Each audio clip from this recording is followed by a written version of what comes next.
לקראת סוף ימי הבית השני, בשנת 18 למלכותו, אוסף הורדוס מלך יהודה את תושבי ירושלים ומפתיע אותם בהצהרה דרמטית.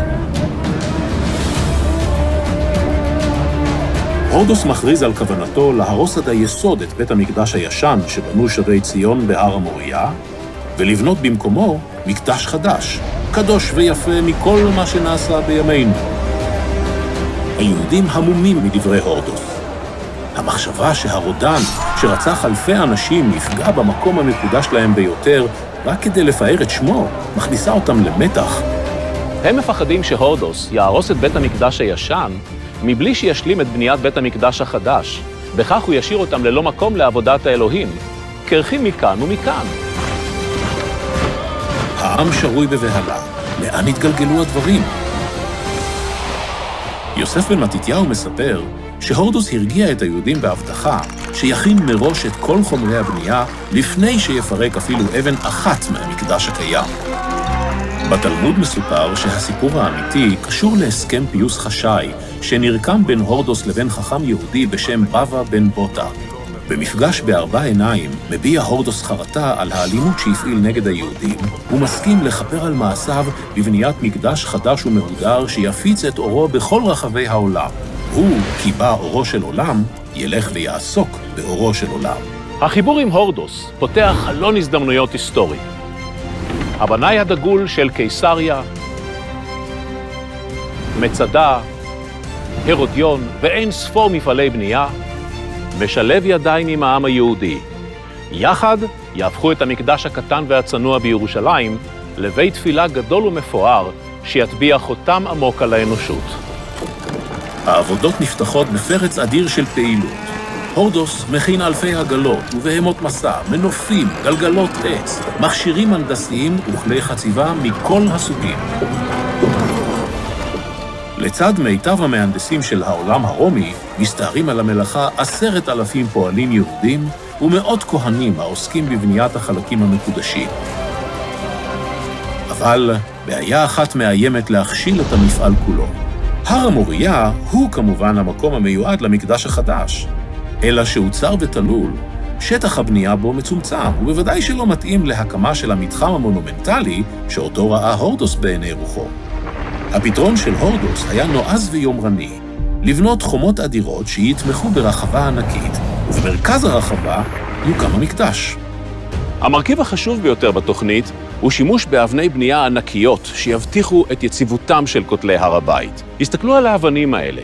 כל אבן שוקלת מספר טונות. האבנים הגדולות ביותר מגיעות למשקל 100 טונות כל אחת. זו למשל שוקלת כ-600 טונות. בלי אף טיפה של מלט, משקלן העצום של האבנים מייצב אותן במקומן כאילו היו סלע אחד איתן. דרכה של אבן כזו מהמחצבה מצפון להר הבית ועד להנחתה בכותלי הר הבית כרוכה בתכנון מדויק, בטכנולוגיה משוכללת ובעיקר בהרבה מאוד עבודה קשה. כל המדרון הזה היה מחצבה אחת גדולה, ונמצאו במחצבת ארזי הבירה הרבה מאוד אבנים גדולות, באורכים של בין 2 ל4 מטרים. יכולנו להבין ולראות איך התשליל של אבני הכותל נמצא אצלנו במחצבות של ארזי הבירה. מצאנו קרדום נהדר. קרדום זה כלי נפלא לחציבה. כשאתה מכה באבן הגיר של ירושלים עם 2.3 קילו, ואתה מנסה לייצר תעלה, מהר מאוד נוצרת לך תעלה. בסך הכל כלים פרימיטיביים, אבל שיטות שעובדות עד היום. האבנים הללו הובלו בעגלות רתומות לשברים. חלק מהאבנים הוקף בגלגלי עץ שאפשרו שינוע מהיר ויעיל. אבנים גדולות במיוחד הונחו על גלילי עץ ארוכים ונגררו על ידי מספר גדול של פועלים שנעזרו בבהמות. על מנת להרים את האבנים לגובה, נעזרו הפועלים במנופים, בגלגלות ובסוללות עפר משופעות. הנחת האבן במקומה נעשתה בדיוק מרבי. מה שאפשר זאת הוא פטנט ידוע באותה תקופה, סיטוט השוליים ההרודיאני. באמצעות סיטוט ברור של שולי האבן, היא חוברה במדויק עם הנדבך שתחתיה, ובקו ישר כמו סרגל עם שאר האבנים בשורה. כל נדבך נוסף הונח מספר סנטימטרים עמוק יותר מקודמו, בדומה לפירמידה. אופן חיבור האבנים בפינות הר הבית יצר מבנה כל כך חזק, שהוא הצליח לשרוד אפילו את רעידות האדמה הקשות ביותר שפקדו את ארץ ישראל במהלך הדורות. חציבה, הובלה, הרמה, הנחה. כל העבודות האלה מחייבות ביצוע מדויק כמו תזמורת מתוזמנת היטב. אבל לא תמיד זה היה המצב. האבן הזו למשל נפלה מן הכותל המערבי בזמן ביצוע העבודות ונתקעה כאן בתוך תעלת הניקוז למרגלות הכותל המערבי. אני מקווה לטובת הפועלים שלא סיפרו להורדוס. נדבך אחר נדבך, הכתלים נבנים מהסלע הטבעי בעומק האדמה ועד לגובה עצום של כ-30 מטרים מעל מפלס הרחוב. ממדי הר הבית הם בלתי נתפסים. הכותל המערבי שאנחנו מכירים הוא רק חלק קטן מחומה עצומה באורך 500 מטרים. רק כדי לקבל מושג, שטחו הכולל של הר הבית מגיע לכ-144,000 מטרים רבועים, כשטחם של 30 מגרשי כדורגל. אבל הר הבית הוא רק המסגרת. העיקר, בניין בית המקדש עצמו, עוד לפנינו. צריך להזדרז. עיכובים בלתי צפויים עלולים לצוץ בכל רגע. פועלים עובדים ללא הרף, מאור ראשון ועד חשיכה. מסופר שאפילו כשירד בלילה גשם שוטף לא הפסידו יום עבודה. בבוקר למחרת נשבה הרוח ונתפזרו העבים וזרחה החמה, ויצאו העם למלאכתן וידעו שמלאכת שמיים בידיהם. אבל עם כל הלחץ יש דברים שלא מוותרים עליהם. בימי שישי הקצב הקדחתני מועט, ולקראת השבת נפסקות העבודות לחלוטין. מנוחת שבת עוטפת את ירושלים.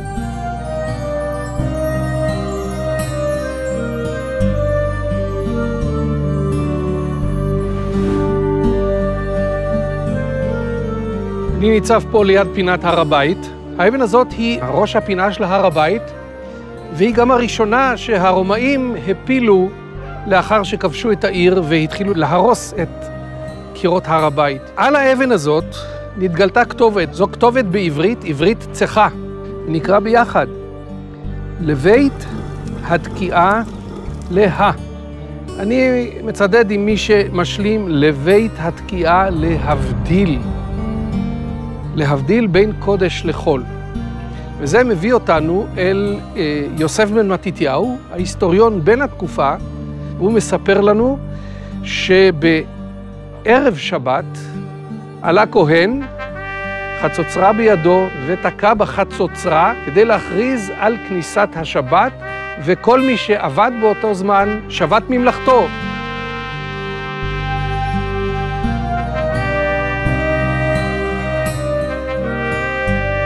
ואנחנו פה ברחוב, הרחוב המרכזי של ירושלים, חנויות משני צדדיו, ולכן כל מי שהחזיק כאן חנות ודאי סגר אותה מיד, כי השבת ירדה. לאחר שמילאו את החלל בין כותלי התמך להר המוריה בכמרונות אבן גדולים, הבנאים ניגשו לשלב הבא, בניית הרחבה העצומה שעליה יעמוד בית המקדש. ברחבה הזו יתכנסו רבבות מאמינים מן הארץ ומן הגולה. לפי התוכנית, הם יעמדו על ריצוף מאותר על פי מיטב האדריכלות הרומית. From Josephus' writings, we knew that the Temple Mount was paved with multicolored stones. Then tiles began showing up in the material we were sifting from the Temple Mount. Tiles of various varieties of stone in many colors and many different shapes. I had the feeling that some of these were the ones that Josephus had written about. We had found them. This was a fascinating puzzle to assemble. By measuring the sizes and the shapes of the original tiles, I could determine what patterns may have been used. The geometric shapes and brilliant stone colors were right in front of my eyes. For me, it was the closing of a personal circle. I was raised in the Catholic Church in the United States until I discovered my Jewish roots and immigrated to Israel. And now I reconstruct the floors on which my ancestors and the ancestors of all the Jewish people walked 2,000 years ago. מסביב לרחבת הר הבית נבנו אולמות עמודים מפוארים, הסתווים. המפואר מכולם היה הסתיו המלכותי. הסתיו המלכותי היה במקום שבו נמצא היום מסגד אל-אקצא, שנמצא מאחוריי. סטואה, בזיליה, הבניין הזה היה הבניין הגדול ביותר בארץ ישראל עד לעת החדשה. יוספוס פלביוס מספר בקדמוניות היהודים על הבניין שהיה יער של עמודים. היו בו 162 עמודים. כל אחד מהעמודים היה עשוי אבן אחת, ועל מנת לחבק עמוד אחד נדרשו 3 אנשים שפרסו את ידיהם. המבנה הזה היה מעין בסיליקה, ששימש לצרכים אזרחיים. הוא המקום של החנויות שאליהן גלתה הסנהדרין מלשכת הגזית שהייתה בצמוד למקדש. כדי להיכנס אל הסתיו המלכותי, נבנה גרם מדרגות מונומנטלי שטיפס אליו מתוך מרכז מסחרי שוקק חיים כאן למרגלות הכותל המערבי. קשת ענקית, קשת רובינסון, תמכה במעבר עילי שחצה את הרחוב הסואן מבלי להפריע לתנועה. שערי הכניסה המרכזיים להר הבית היו שערי חולדה בכותל הדרומי. תוכננו 2 שערים. אחד לכניסה ואחד ליציאה. כך הובטח שזרימת הקהל לעצום תהיה מהירה ויעילה. רוחבן הגדול של המעלות שהובילו לשערים יצר אווירה של הדר ויראת כבוד. המדרגות תוכננו כך שרוחב המדרך שלהן משתנה, מה שמכתיב לעולה הרגל קצב עלייה רגוע ומכובד כשהוא עולה למקום הקדוש. כאשר יצא עולה הרגל לרחבת הר הבית, נגלה לפניו מראה מדהים. הרחבה האדירה, הסתווים, העזרות, השערים המאותרים, ובמרומי ההר נושק לשמיים כמו יהלום בראש כתר, נישא בניין המקדש. רחב מקדימה וצר מאחור, הצטייר המקדש בעיני הקדמונים כאריה יושב ורעמתו פונה קדימה. גפן, עשויה עלי זהב נוצצים, הסתרגה מפתח ההיכל, ועל גג הבניין, כמו על כתר מלכות, זהרו עיטורים מזהב. מלאכת הבנייה הסתיימה במהירות שיא.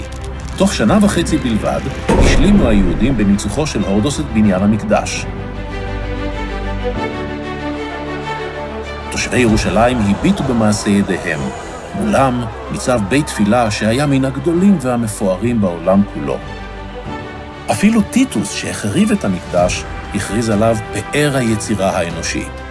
מי שלא ראה בניין הורדוס, לא ראה בניין נאה מימיו.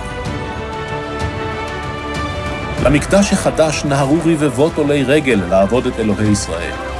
יהודים ולא יהודים. הם באו מכל רחבי העולם לראות את המתחם המקודש הגדול בתבל.